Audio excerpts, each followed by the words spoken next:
Bonjour, eu sou o chefe Alain Ouzan, senior chefe na escola Cordon Bleu de São Paulo. E hoje eu vou apresentar para vocês um clássico da gastronomia francesa, a sopa vichyssoise, onde eu vou agrementar um pouquinho essa receita colocando vieira no final.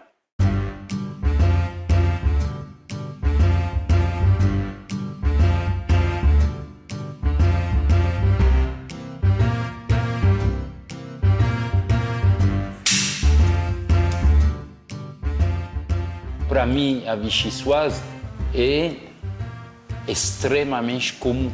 É a mesma coisa que tomar um café. Quando a gente combinou de gravar essa sopa vichyssoise, eu pensei, bom, a gente poderia fazer uma coisa um pouquinho mais sofisticada. Bom, aqui, vocês vão no supermercado comprar um alho poró, alho poró custa uma fortuna. A gente compra maço de alho poró e custa o mesmo preço que a batata. Então, são ingredientes básicos para nós. Agora, vocês vão na França e querem comprar chuchu, não vai encontrar em todos os lugares e o preço é caro.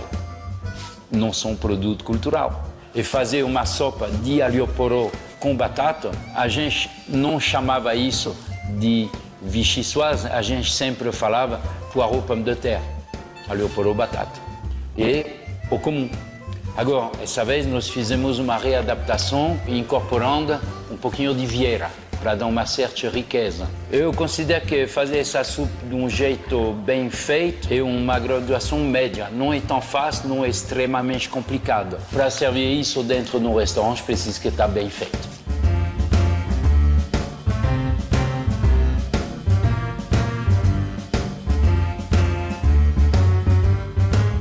Eu vou precisar de batata, alho poró, que eu vou refogar na manteiga, um pouquinho de caldo de galinha, um pouquinho de creme de leite fresca, ciboulette e vieiras. Então vou começar a primeira coisa para descascar minhas batatas. As batatas, para ser descascadas, a gente precisa de ficar com um bol de água perto, porque elas vão oxidar no contato do ar. E a gente deve guardar elas, antes de todas as manipulações, na água. A água que vai proteger do ar e que vai fazer que minha batata vai poder guardar um aspecto e uma coloração boa. Por que vem a oxidação? Porque a batata está cheia de amido. E o amido funciona também igual de uma cola. Então é para isso que a gente não deve muito processar a batata, porque o amido é uma particularidade dessa tubércula. A origem da batata é conhecida como Chile e Peru. E ela entrou mais ou menos no século XVI na Europa, e as pessoas tinham muito medo de consumir essa tubércula porque ela não era conhecida. Tem um senhor, um farmacêutico, que trabalhava para o rei Luís XVI, que usava essa batata, que percebeu tudo o bom que esse produto tinha, e tentou de democratizar um pouquinho essa batata para que o povo consiga se alimentar, porque na época muitas pessoas estavam morrendo de fome. E o senhor se chamava Senhor Parmentier. O senhor Parmentier teve a ideia de plantar perto do castelo de Versailles, plantar batata, deixando guarda por cima do terreno onde essas batatas eram plantadas. E as pessoas se perguntam, mas por que tem guarda para guardar um campo onde não tem nada? E depois o senhor Parmentier pediu para os guardas de vez em quando desaparecer. Então aconteceu o quê? As pessoas, muito curiosas, foi lá, procurou o que tinha no campo e descobriu as batatas. E como tudo que está proibido é a tentação da gente, as pessoas começaram a roubar batata, a plantar batata e a consumir batata. Bom, cortei minhas batatas em cubinhos e vou guardar eles na água para que o amido saia um pouquinho e que ela não oxida.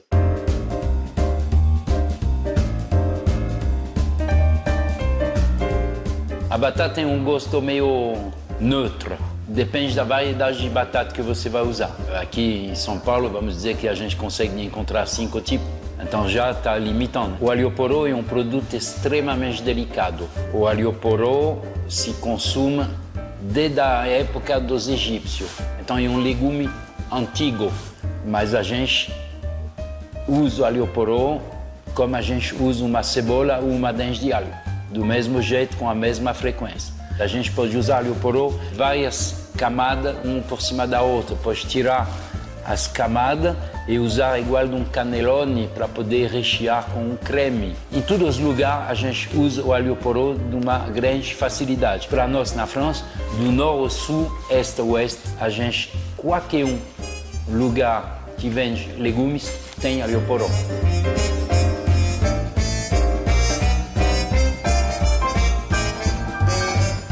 O alho poró, ele é uma superposição de folhas. Tem uma parte branca e tem uma parte verde. A parte verde a gente usa essencialmente como ingrediente para dar um pouquinho mais de sabor, tipo guarnição aromática. Mas como as folhas são muito mais duras e menos agradáveis, o consumo é essencialmente da parte branca para o início do verde. O alho poró, quando ele cresce, as folhas, que são em superposição uma por cima da outra, tem tendência a guardar, a deixar preso um pouquinho de terra.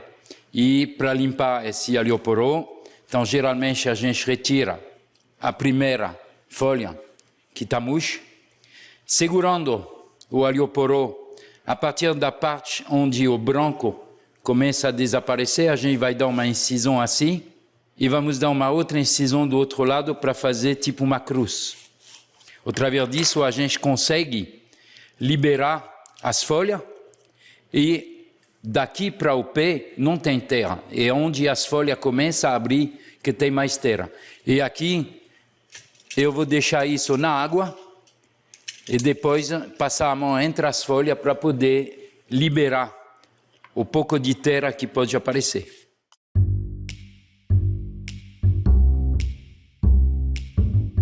Então o alho poró, ele tem um gostinho de cebola e ele fica muito consumido para várias receitas francesas, essencialmente a sopa e os potagens. A gente usa muito.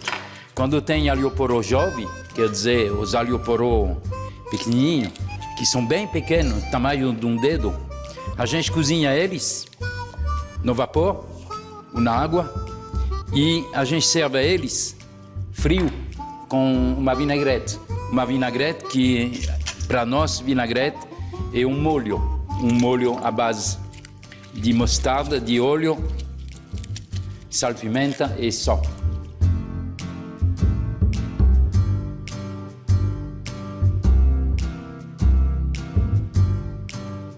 Então aqui estou limpando o alho poró para poder retirar o pouco de terra que poderia ter entre as folhas.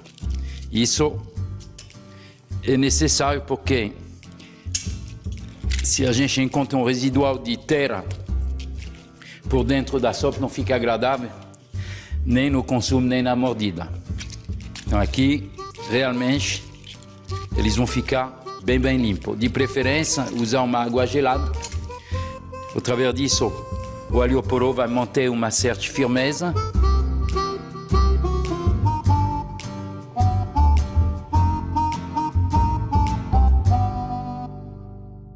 Corta ele em pedaço, aqui,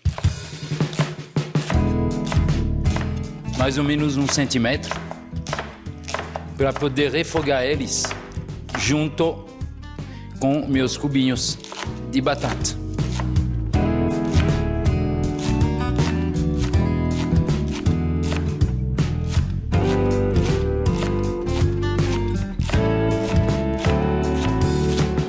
Então hoje essa sopa vichyssoise, ela está conhecida no mundo inteiro, mas Tem pessoas que estão brigando sobre a origem dessa sopa. Tem pessoas que afirmam que essa sopa é típico francês ou que a origem seria dos Estados Unidos, de Nova York. Mas mesmo assim, se a realidade da história faz que ela vem de Nova York, ela foi criada por um chefe francês que morava em Nova York. Bom, aqui, alho poró está pronto. Eu vou guardar eles.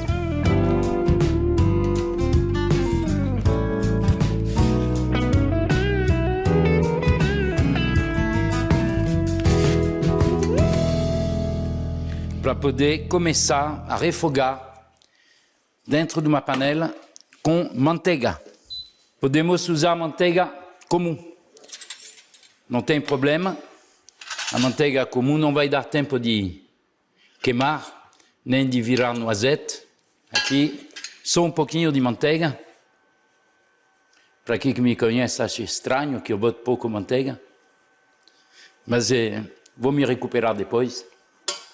Não se preocupe. Então aqui vou deixar essa manteiga derreter para poder incorporar o alho poró e minhas batatas.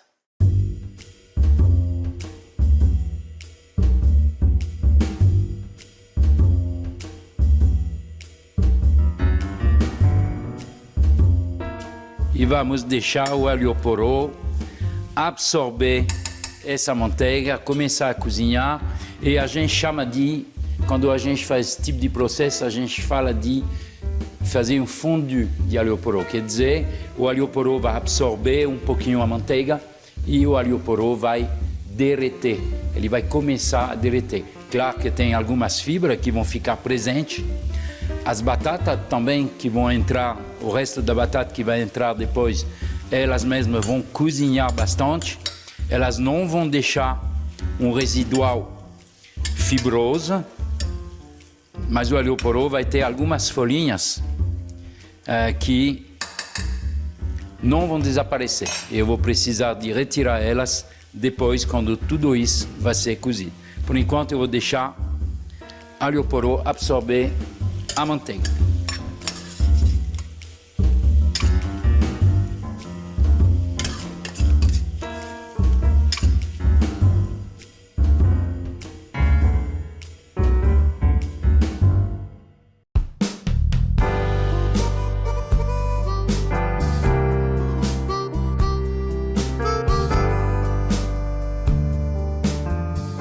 A gente tem duas versões sobre a vichyssoise. A primeira seria que o chefe Jules Gouffy inventou essa receita na década de 1863. Ele foi aluno de Antonin Carême, o chefe dos reis ou o rei dos chefes. Tem essa versão. Agora, a gente tem outro, o Luis Diaz. Ele trabalhou nos Estados Unidos, em Nova York. Ele colocou no cardápio dele essa sopa de alho poró e batata, que vem da região dele. É para isso que ele chamou vichyssoise, porque ele estava morando numa cidade a 50 quilômetros de Vichy. E por que ele serviu frio? Porque ele lembrava que durante o verão, quando a mãe ou a avó fazia essa sopa, durante o verão à tarde, eles iam pegar essa sopa na geladeira e tomava essa sopa como a gente poderia tomar um suco de laranja. Ele tinha essa memória gustativa como a gente, estou falando da gente que trabalha nessa área, a gente cria pouca coisa, porque tudo está guardado numa gaveta aqui lá dentro, e são coisas que a gente provou durante a infância, durante uma viagem, e tem um gosto que está aqui guardado, e a gente trabalha e vai reinventar uma coisa esquecida, mas com uma certa memória gustativa. Então é assim que funciona.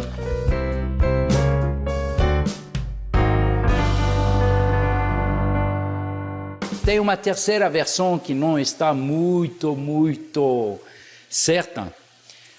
Durante a ocupação na França, durante a Segunda Guerra Mundial, tem um cozinheiro do lado basque espanhol que foi convidada em Vichy para fazer um jantar. E ele fez uma sopa de alho poró e batata e chamou de vichyssoise. Mas essa versão eu não acredito muito. Eu sou mais em favor ou do primeiro ou do segundo, que tem raiz francesa, sopa de batata com alho poró e um potage. No início era um potage, porque tinha os pedaços, e um potage muito antigo. Os franceses, eu acho que os franceses consomem muito mais batata que alemão, porque a gente tem muitas receitas. Até a batata frita é de origem francesa. A batata frita começou em Paris, nas franjas da estação de trem, onde tinha duas senhoras que faziam batata em pedaço dentro de um tacho na frente da estação de trem, e não achou prático o consumo. Os clientes reclamavam que não era fácil para comer. E lá que nasceu a allumette, que a gente chama de mignonette ou allumette, e que é uma tira de batata que está frita. Então, através disso, agora os ingleses chamam as batatas fritas de French fry. Eu me lembro quando eu era pequena, que eu morava em Paris. Antes de pegar o trem, tinha uma cabana onde eu poderia comprar batata frita dentro de um cone de papel, um negócio bem rústico. Eu pagava, se não me engano, 3 ou 4 francos na época, então eu tinha 15, 16 anos, e entrava no trem consumindo minhas batatas fritas. Isso é uma coisa que era muito comum na época.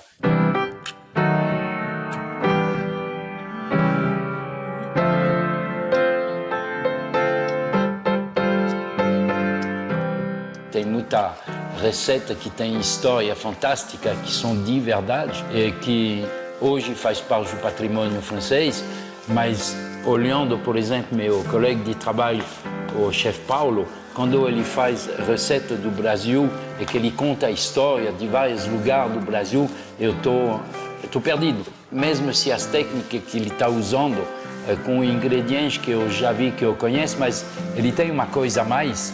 Essa coisa a mais é DNA e cultura e terroir, porque não existe só na Europa, também o Brasil tem um terroir fantástico. Eu faço questão de provar tudo o que ele faz, porque é um gosto muito interessante para mim, que são fora da minha cultura, usa de produto que a gente não tem na Europa, mas fica muito gostoso. E também ele tem receita e prato que ele lembra quando ele era jovem, ele já provou isso, assim, e depois, bom, tem uma correção, readaptação, usando as coisas do jeito perfeito para poder tirar uma receita top de linha.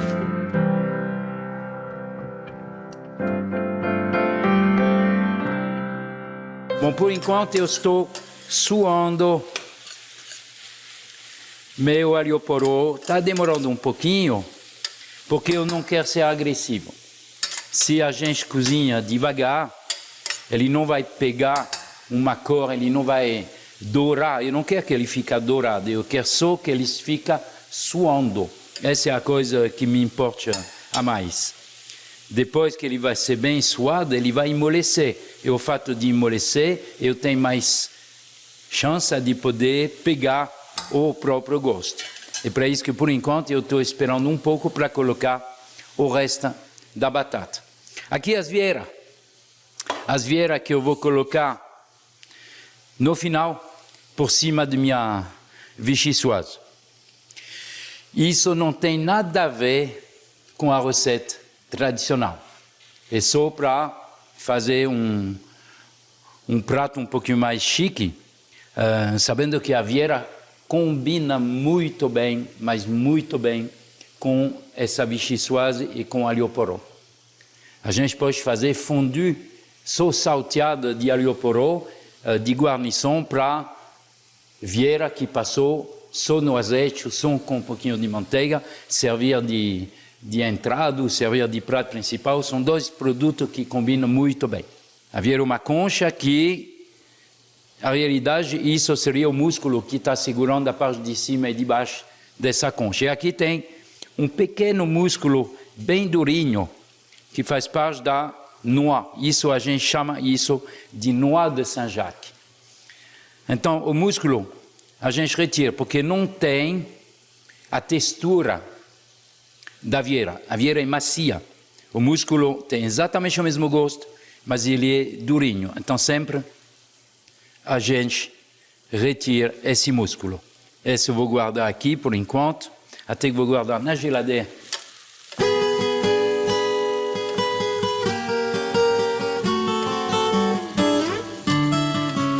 Agora está começando a ficar agradável.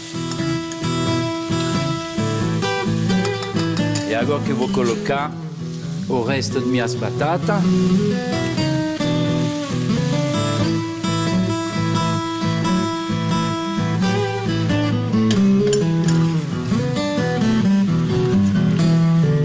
Está bem misturado. E agora que eu vou poder colocar meu caldo de galinha.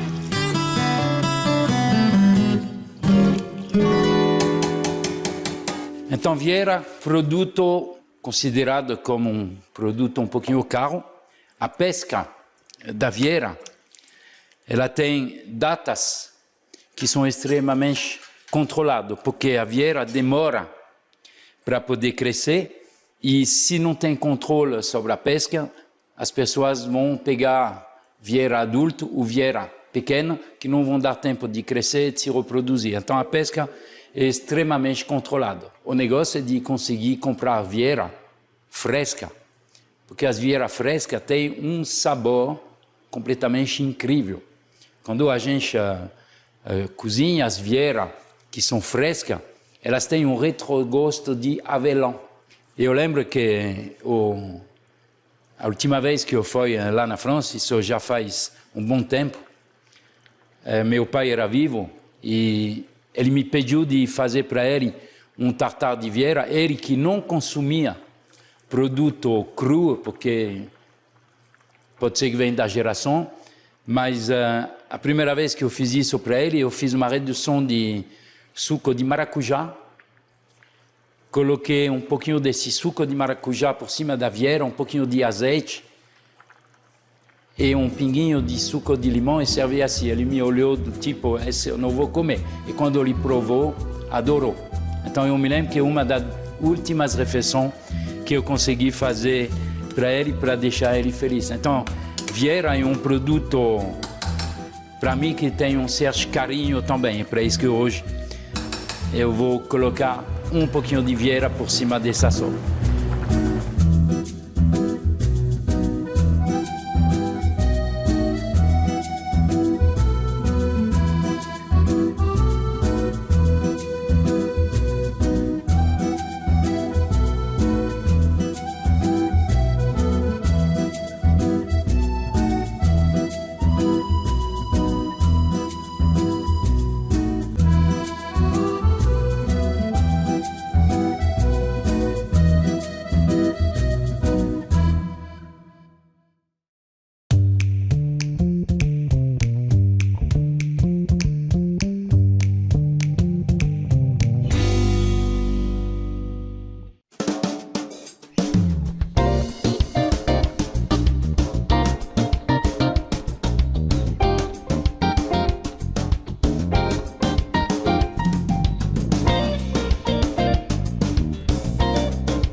Nem uma faixa de 8 a 10 anos aqui em São Paulo, eu tinha no meu cardápio uma vichyssoise fria, porque pode se servir quente, com lagostim salteado na hora, e a mais eu colocava cubinho de melancia. E eu choquei todo mundo, porque melancia dentro de uma sopa de alho poró, o cara tá louco, mas bom, preciso de inventar, combinar e de usar produto um que vai com o outro. Não é porque a melancia é uma fruta que não pode entrar numa composição salgada. Melancia pode fazer grelhado.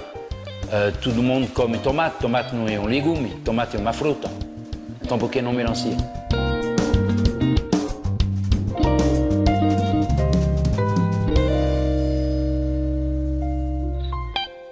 de vez em quando, aqui, eu preciso olhar se minhas batatas estão cozinhando. Elas estão amolecendo. Eu vou precisar que elas cozinhem até desmanchar. Quando eu vou estar pronto com essas batatas cozidas, o alho poró já amoleceu o suficiente para que eu precise. Se tem algumas fibras que ficam duras ainda, são fibras que não vou consumir. E depois eu vou usar um aparelho aqui, que nós chamamos de presse-legumes ou presse-purée. É exatamente a mesma função que o espremedor de batata, tem exatamente a mesma coisa, hein, os buracos para que a batata saia, só que a gente faz um volume muito grande, fazendo com a manivela amassar os produtos. Então aqui as batatas vão passar, o alho poró que está mole vai passar, as fibras vão ficar presas e assim eu vou ter exatamente a textura que eu quero. Para quem que não tem esse, pode fazer no liquidificador, mas cuidado de não bater muito, porque essa mistura com batata vai endurecer, mesmo se está em líquido, vai endurecer, o amidon vai estar muito ativo. É a mesma coisa que se vocês quiserem fazer um purê de batata, é melhor fazer no espremedor de batata que de passar no processador. Então as batatas elas devem ter um certo carinho. E depois eu vou agregar creme de leite para poder dar um aspecto um pouquinho mais aveludado. Eu não vou colocar gema de ovo porque eu não quero engrossar tanto. A gente usa gema de ovo como liga. E aqui não vou precisar de uma liga, eu preciso só de deixar o aspecto cremoso para lembrar da receita original dessa sopa de alho poró e batata, onde o chefe colocava leite frio para poder consumir. Às vezes a gente precisa de engrossar alguns produtos e além do creme de leite com gema de ovo, a gente pode usar duas receitas diferentes. A gente pode fazer um roux primeiro. Então um roux que é?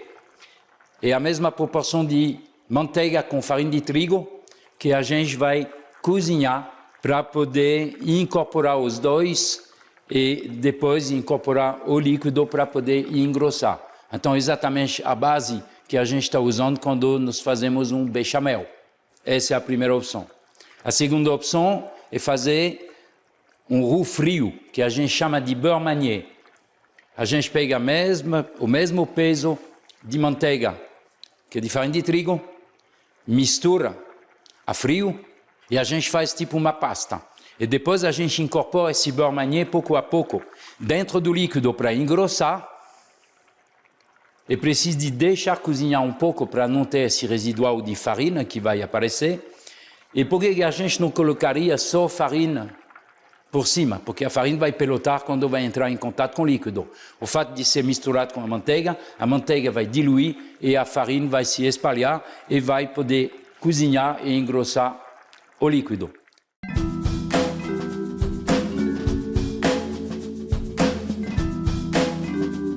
Me parece que as batatas são cozidas. Eu vou poder passar agora no meu moulin à legumes.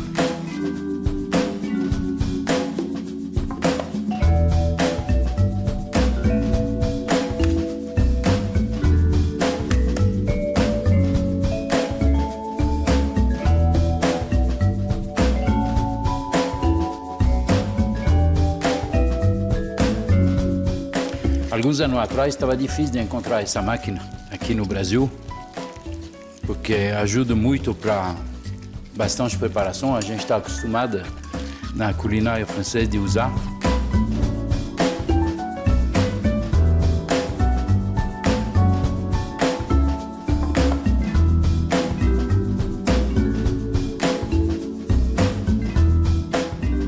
E nunca pensei que esse produto que para nós é tão comum não existia no Brasil. Deve fazer uma faixa de 10 anos que a gente consegue encontrar aqui. E para nós, na Europa, não estou falando só da França, mas na Europa inteira, é um produto muito comum, que faz parte das primeiras coisas que a gente compra quando a gente vai se instalar sozinho, hein, saindo da casa do pai e da mãe.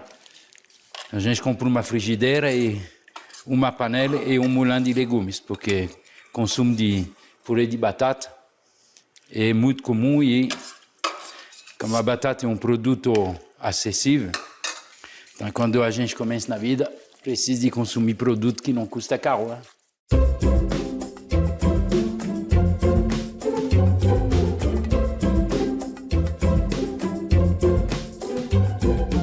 Se às vezes a gente quer convidar a pessoa, nunca vamos pensar fazer uma sopa de poireau pomme de terre, porque não é sofisticado o suficiente. Pode fazer de cenoura, pode fazer de beterraba, mas poireau pomme de terre, muito simples. Só que aqui, culturalmente falando, como já é uma sopa que vem de um outro continente, outra cultura, produto um pouquinho tratado diferente, ok? Batata, todo mundo come batata no Brasil, mas do jeito que a gente faz essa sopa, passando no moulin de legumes, cozinhando, refogando bem o alho poró. O alho poró não é um produto super usado, pode fazer um fondue de alho poró, que fondue quer dizer derreter, cozinhar super devagarzinho com manteiga e usar com peixe, usar com porco, usar com aves. Pode usar como guarnição aromática, quer dizer, pode entrar dentro de uma base para fazer fumée de poisson.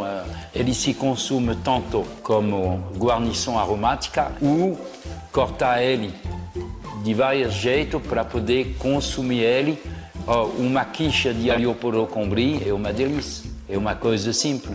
Pode ser que para você pareça chique, mas para nós é muito simples. Tudo depende da região onde mora. Porque para mim, alho poró, eu uso tanto alho poró que eu uso cebola. E às vezes eu vou comprar no supermercado para comprar alho poró, não tem. Produto, terroir, DNA, completamente diferente. Então eu tenho algumas fibras de alho poró que ficam presas aqui, que não vão passar.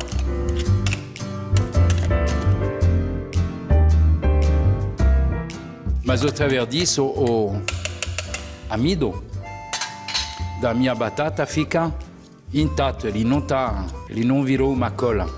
E o momento que eu vou sentir que está começando a ficar meio seco, quando a gente passa, a gente senta, que vai ficar seco, é lá que eu vou poder jogar fora todas as fibras que estão presas aqui por dentro.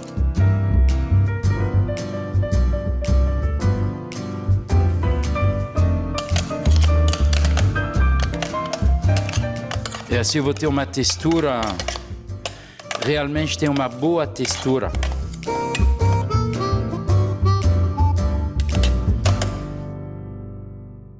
Então a gente tem o potage Parmentier, que para lembrar do nome do senhor Parmentier, então é um potage só feito de batata. Tem o hachis Parmentier, que a maior parte das pessoas conhece como escondidinho. E tudo os pratos que são à base de batata, a gente chama de Parmentier para lembrar e homenagear esse senhor que ajudou os franceses numa época difícil de conseguir se alimentar. Então aqui, eu estou com um residual de folha que não está passando, firme, mas mesmo assim, essa lâmina que está passando por cima está me deixando o próprio líquido que está nessas fibras para temperar minha sopa. E aqui eu estou com uma textura um pouquinho grossa, que é normal, porque a batata, depois que ela passou, ela está ficando um pouquinho mais firme. E para isso que agora eu vou acrescentar um pouquinho de creme de leite.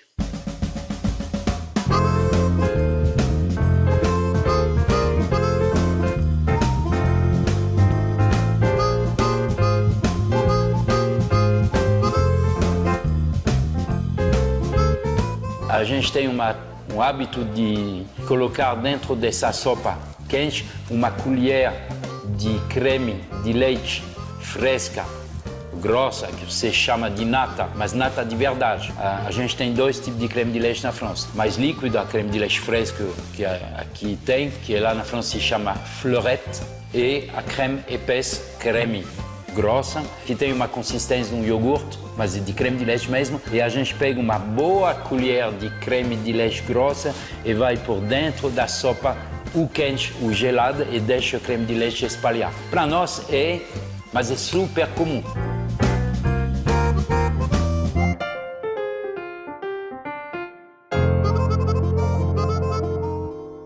Bom, aqui coloquei o creme de leite, eu vou deixar as coisas ferver um pouco.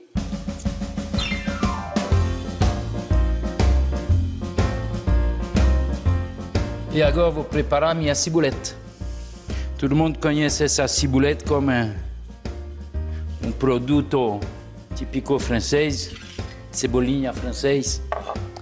E a realidade, a ciboulette não tem nada a ver com a França.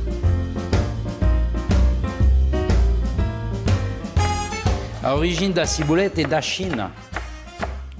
A ciboulette está usada na China faz 5.000 anos antes do Cristo. E a ciboulette foi introduzida na França por navegador Marco Polo. A ciboulette faz parte da família do alho, da cebola, da cebolinha comum. Bom, eu vou só agregar um pouquinho de sal e de pimenta, porque o creme de leite me roubou um pouquinho os temperos. E dá para ver aqui que a textura que eu tenho é suficientemente grossa para ser chamada de velouté. Ela é levemente aveludada por causa do creme de leite. Eu não preciso de colocar uma gema de ovo, não preciso mesmo.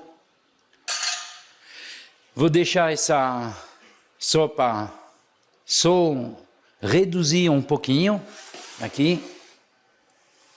Fogo bem baixinho, tranquilo. E vou poder preparar minhas vieiras. Então, a ciboulette que eu coloquei aqui, eu não vou colocar tudo nesse momento, porque aqui ela vai cozinhar um pouco. A ciboulette precisa saber que por dentro da ciboulette, por dentro da fibra dessa ciboulette, tem o líquido. E esse líquido é um pouquinho salgado. Ele tem uma certa acidez também. É a mesma coisa que o líquido que a gente poderia encontrar se a gente deixa uma cebola picada um momento, ela vai começar a perder um pouco de água, e essa água é ácido e levemente salgado. Nesse caso, eu coloquei a quantidade de sal bem razoável, porque eu sei que o pouco de ciboulette que eu vou acrescentar agora vai me dar um residual de sal. E a outra que eu vou guardar aqui é só para colocar por cima da sopa, para a finalização. Através disso, não vai me colocar sal na vichyssoise, mas eu vou sentir esse salzinho na mordida da ciboulette. Então aqui, para mim, a vichyssoise está pronta. Eu vou desligar o fogão e deixar ela descansar um pouco. Poderia guardar uma parte na geladeira para poder esfriar e servir ela gelada, ou pode também servir ela quente. De qualquer forma, fria ou quente, eu vou poder usar com as vieiras. Então, nesse caso, eu vou separar uma parte e colocar um pouquinho na geladeira o tempo de continuar minha receita.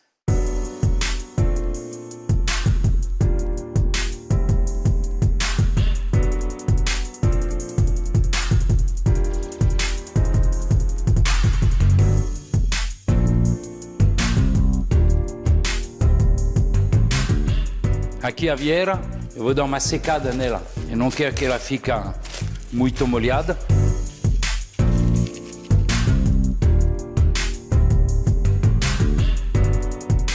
E eu vou poder temperar ela com sal e pimenta.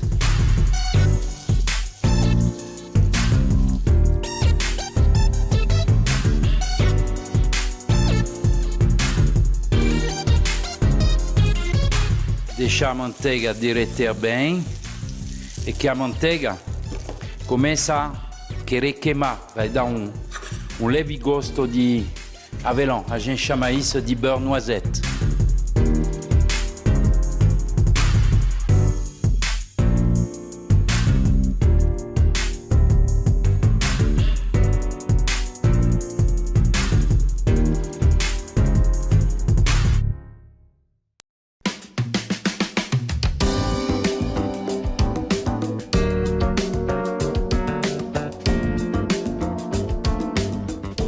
A Vieira é para dar um produto a mais. A Vieira é recolhida só na região da Normandia, já limite, vem do norte da França. Ela vai se pescar de outubro até maio, com controle. Não pode usar Vieira que não chegou no tamanho certo. Não, a pesca é extremamente controlada. Para ter Vieira fresca, precisa de ir na Normandia, mas hoje, bom, está facilitando as coisas por causa do transporte, de trem, de avião, mas quer comer uma Vieira top de linha, eu vou na Normandia, durante o momento que tem essa pesca. As Vieiras de lá, elas são do tamanho parecido da Vieira do Canadá, que a gente usa aqui, pode ser um pouquinho maior. A única diferença é que elas têm um gosto de avelã. A gente come de todo jeito, crua, tartar, carpaccio, cozida, ragu, sopa, quando é a safra. E quando é a safra, ela não é com preço absurdo. Aqui, o preço é absurdo.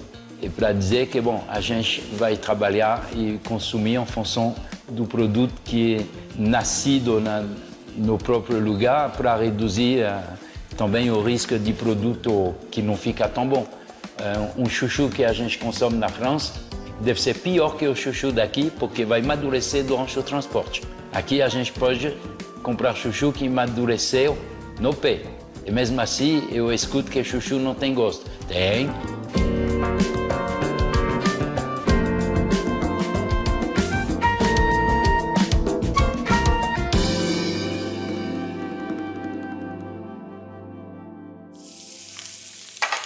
Pode cozinhar ela um pouquinho a mais, não tem problema.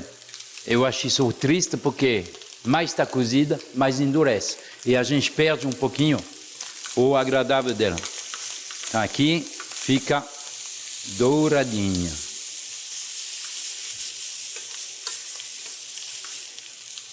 E aqui minhas vieiras já estão prontas para ser usadas. O interessante também é que essa vichyssoise que vai ser servida fria, podemos colocar a vieira fria também, pode ser consumida como entrada. Como a gente pode comer ela como tartar ou carpaccio, não tem nenhum problema de consumir ela fria. E como ela é mal passada, ela vai continuar a guardar o gosto agradável que ela tem. Então aqui posso montar, por exemplo, dentro do meu prato fundo, um pouquinho de vichyssoise.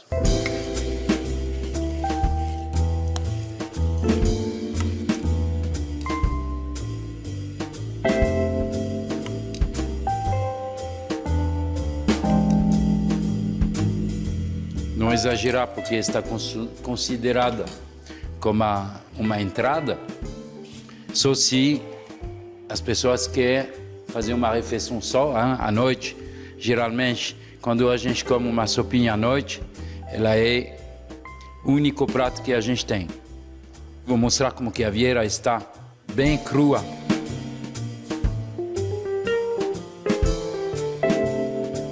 Por dentro, dá para ver? A sopa está bem quente, então eu vou poder colocar aqui a parte douradinha aqui por cima.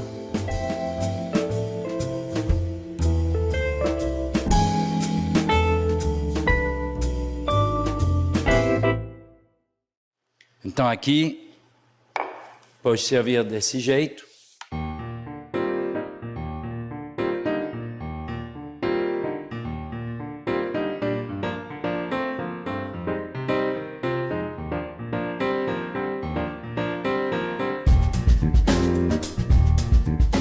Agora vou servir essa vichyssoise que esfriou um pouquinho na geladeira.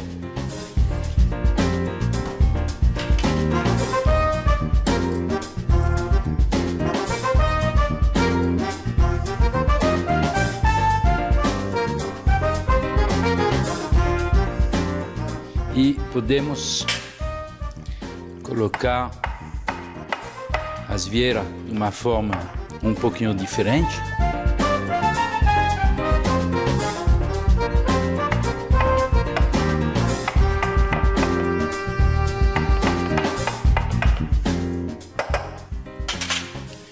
Um pouquinho de ciboulette.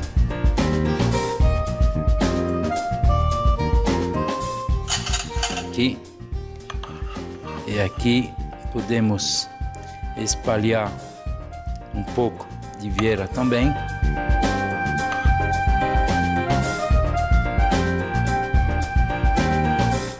Dessa forma a gente tem duas versões interessantes.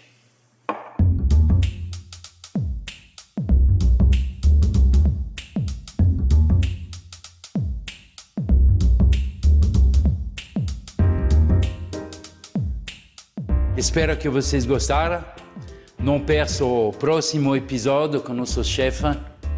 Bon appétit, merci.